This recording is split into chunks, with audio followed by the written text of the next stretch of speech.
Bien, de vuelta con ustedes en Primera Página, 7 de la mañana con 53 minutos. Este martes 14 de mayo estamos conversando con Germán Ezcarrá, constituyente, presidente de la Comisión Constitucional de la ANC y también abogado constitucionalista. Dejamos en el segmento anterior una pregunta abierta que tenía que ver con el llamado desacato de la Asamblea Nacional que el Tribunal Supremo de Justicia ha dictado en el año 2016. Una figura bien controvertida.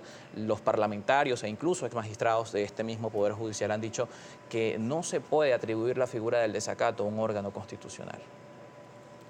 Bueno, la verdad es que el desacato es de los integrantes del Parlamento, no del Parlamento como institución constitucional.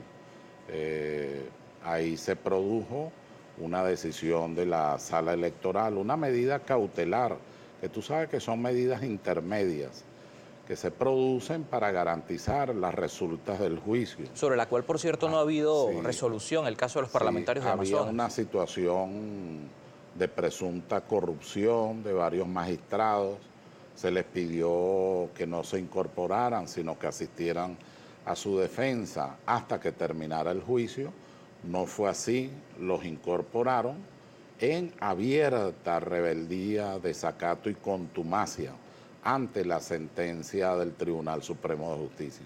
Pero después se agregaron sentencias sobre el mismo tema de la Sala Constitucional, señalando que tal desacato o contumacia a la decisión del máximo órgano del Poder Judicial traía como consecuencia que los actos eran nugatorios, es decir, eran actos viciados de nulidad. Cualquier acto que produjera la Asamblea Nacional no tiene la legitimidad constitucional hasta tanto no regresen al orden constitucional, por supuesto, respetando la sentencia del Tribunal Supremo de Justicia. Pero ese año se dieron varios intentos, Sí. se incorporaron los parlamentarios e incluso los dirigentes políticos, incluso los que componen la Asamblea Nacional, han dicho que se trata de un acto político más que un acto legal, como se quiere vender. Bueno, aclaremos que el derecho constitucional, voy a repetir a un gran francés, André Oriou, y su padre, Maurice Oriou,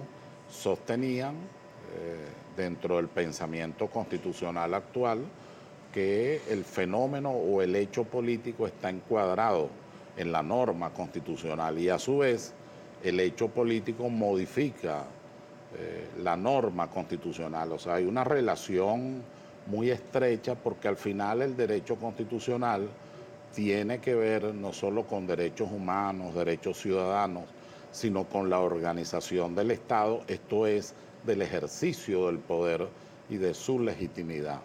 De tal manera que cualquier reflexión política sobre este sentido, bienvenida sea, pero en el marco de la Constitución y en el marco de los valores democráticos, republicanos que ahí están expresados. Pero para esto, o este tipo de acciones, para la democracia, ¿qué representa? Y también quería consultarle, si bien Venezuela no tiene un marco jurídico consuetudinario, tiene un marco de derecho escrito, tenemos precedentes de un hecho como este, ¿y qué significa para un país no tener un parlamento que pueda efectivamente dictar la norma desde 2016?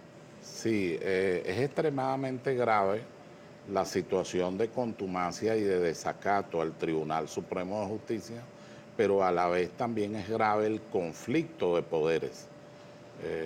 Yo fui de los que, tú sabes que yo estuve en la Constituyente del 99, hay un recurso por conflicto de poderes que se ejerce ante el Tribunal Supremo de Justicia.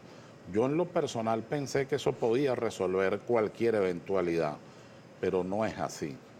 Entonces, hoy día la técnica constitucional nos obliga a pensar que debe separarse la Sala Constitucional del Tribunal Supremo de Justicia, pero no solo eso, no crear un Tribunal Constitucional especial solamente, sino que esos magistrados tengan características muy particulares de independencia, autonomía, neutralidad, aun cuando tengan que ver con el hecho político. ¿Y cómo hacerlo?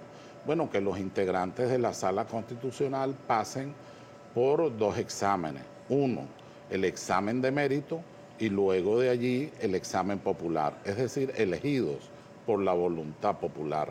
Sería, pienso, la única forma de poder mantener los equilibrios que se requieren para no incurrir entonces en lo que muchas veces se incurre en el mundo en general, en los tribunales constitucionales en general, que entonces el debate empieza a ser fragmentadamente político y no político en su sentido mayor, política de Estado, Podríamos decir político partidista.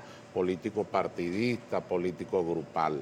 Eso hay que evitarlo y muchísimo más en los momentos que lamentablemente está viviendo nuestra república. Hoy tenemos una república que responde más a lo político partidista. Lamentablemente estamos en un proceso donde sectores radicales buscan la disolución del Estado, buscan la disolución de la República, aquello que anunciaba Mario Briceño Iragorri hace mucho tiempo, aquellos que quieren convertir a Venezuela en solo una factoría. Es decir, es otra vez la lucha entre quienes no sienten la patria y quienes estamos identificados con la patria. Eso es lo que en el fondo se está debatiendo en este momento. Cuando alguien pide una intervención militar en Venezuela, no se trata de que se esté en la oposición o se esté en el gobierno. Se trata de un desprecio a la vida, a la dignidad de las personas y se trata de una confesión de que no pueden por vía electoral ni por vía constitucional resolver los verdaderos problemas del país. Pero hay también ahí un reclamo que se hace al Estado venezolano y sus responsabilidades Claro. establecidas en el marco constitucional. ¿Cómo queda eso en un entorno en el que la comunidad internacional, como es llamada en este momento, quienes están ejerciendo algunas presiones hacia el Estado venezolano, tienen sus reclamos con respecto a la situación económica del país, a la situación política del país y que también ha generado el éxodo de por lo menos 2 millones de venezolanos? Sí, nosotros tenemos una crisis económica, social, política. Yo soy de los que piensa que el tema no es solo de una guerra y de un asedio internacional, que lo es. Yo creo que en el fondo hay una profunda crisis espiritual. Hay una obra, Giorgio Lapira, para una arquitectura cristiana del Estado. Es una obra clásica de la teoría del Estado.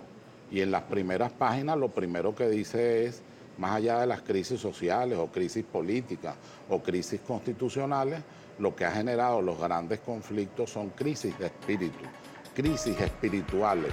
Y eso es lo que en este momento estamos viendo en Venezuela.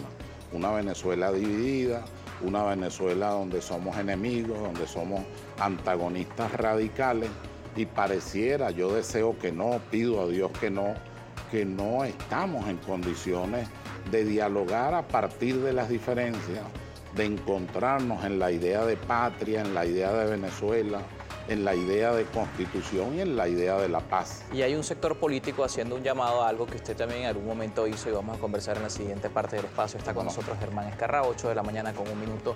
Al regreso seguimos con mucho más.